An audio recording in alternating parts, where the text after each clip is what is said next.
Hello everyone. Disengagement and disenchantment with the parliamentary processes is a long-standing concern in the Western democracy.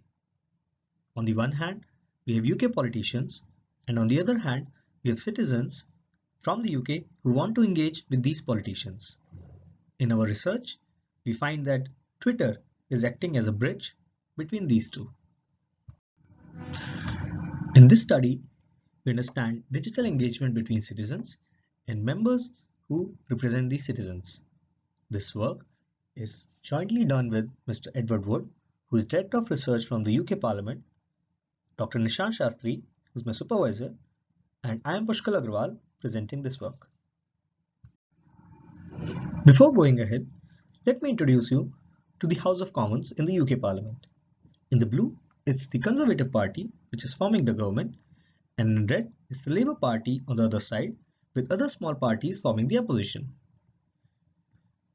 MPs who sit on the front bench, like Theresa May, Jeremy Corbyn, are known as frontbencher MPs, and the rest are known as backbencher MPs. This is where the drama of British politics happens. So let's take an example of tweeting MP. This is Chris Bryant. He is an opposition party member. He is also a backbencher MP. So it is highly unlikely that the bills he proposes are approved in the Parliament. Even Theresa May is finding it difficult to get Parliament consent on subject matters like Brexit. In 2017, Chris Bryant did something different. Rather than proposing his favorite bill, he asked Twitter. 45,000 people responded to his survey, and in a year, the bill he proposed was approved with public backing. Generalizing the example of Chris Bryant, we ask three research questions. 1. How much additional load does Twitter cost to MPs?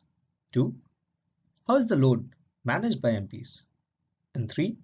What is the nature of this conversation between citizens and MPs?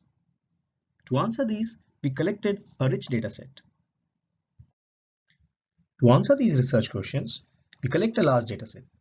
In our dataset, there are 579 MPs of 650 who are on Twitter. Previous studies from Lilleker and Jackson from 2011 have studied only 51 MPs active on Twitter. Since then, there is a tenfold increase of MPs using Twitter. From the citizens' side, there are 13 million followers to these MPs. The unique count of followers is 4.28 million. So 1 in 12th is following at least one MP. We did a bot check on these followers and find that not many of them are bots. The dataset was collected over a 2-month period of time, in which there are 2.3 million mentions from citizens to MPs and 176,000 tweets, which include replies and retweets of MPs. The dataset is publicly available for research purpose using this link. With this dataset, now let's move on to our first research question. That is, how much additional load does Twitter cost to MPs? Let us take three examples to understand this research question. This is MP Priti Patel, who was a cabinet minister in 2017. Since she was a frontbencher MP, she is expected to have high attention load on her. But the plot on my right shows this is not the case.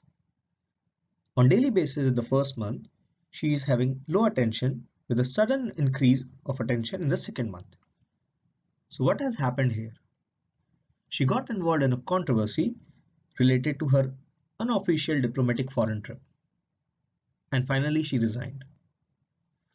This is an example of unanticipated load from the citizens to MPs.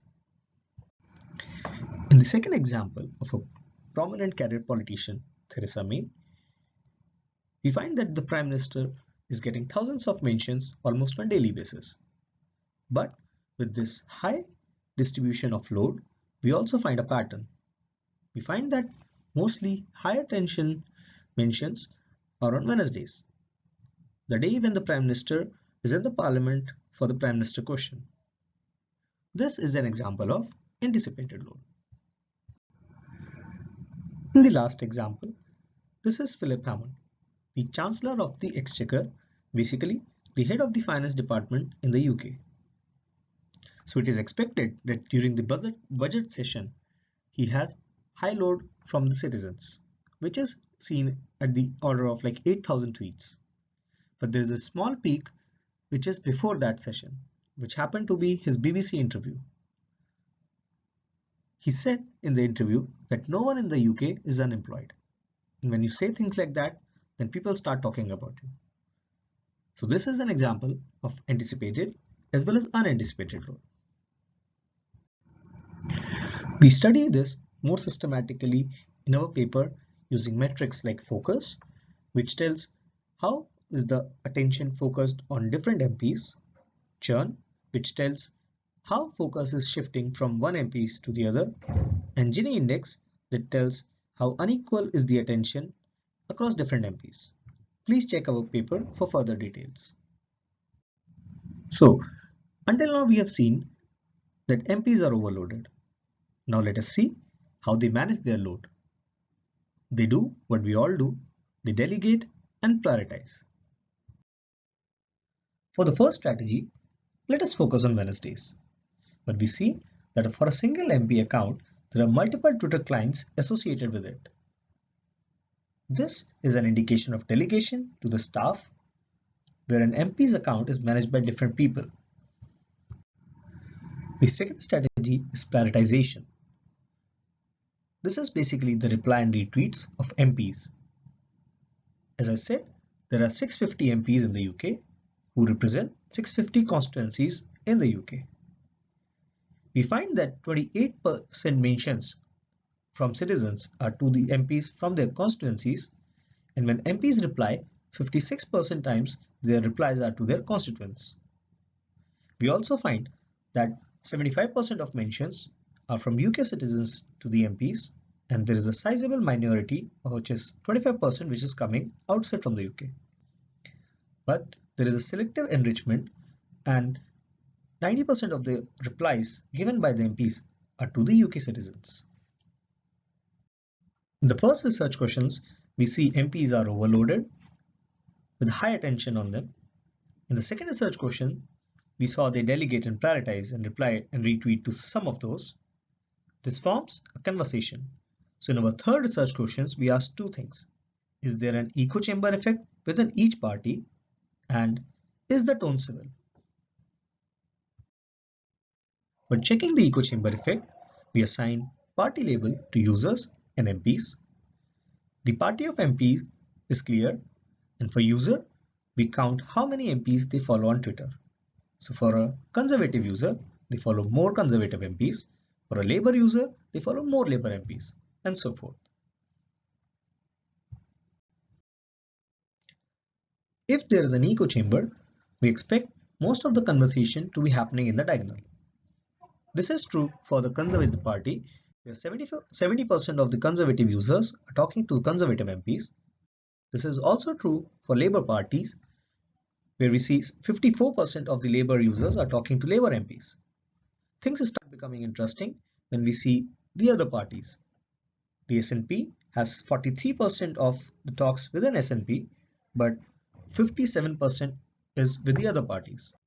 Things are again interesting with Lib Dem, which have only 28% of within party talks, and they have a sufficient talk with the Conservative Party, which has a different worldview. We also see that majority of the parties are talking with the government, which is the Conservative Party.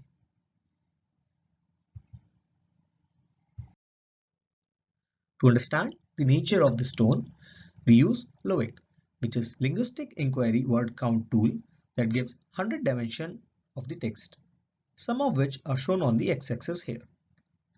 The y-axis is basically normalized. If it is more than 1, the tone is overexpressed. If it is less than 1, the tone is underexpressed when compared to the LOIC corpora. The bar on the left is basically citizens' tone to the MPs. The bar on the right is MPs' tone to the citizens. But we see that citizens are overexpressed in negativity, anxiety, and anger, whereas MPs are more positive when talking to the citizens. For more dimension of LOIC, please check our paper. With that, I would like to conclude. In the first research question, we see how Twitter is acting as an additional load to MPs, and MPs like Theresa May, Philip Hammond, Preeti Patel can be overwhelmed. In the second research question, we see MPs load management, where we see that they selectively prioritize and delegate their work. In the third research question, we understand the nature of this conversation using Loic and the cross-party conversation using the metric. I would again like to thank my co-authors Mr. Edward Wood from UK Parliament and Nishant Shastri, my supervisor from King's College London. The dataset of the study is publicly available with this link, and for further queries I can be contacted using Twitter or email ID shown here. Thank you and have a nice day.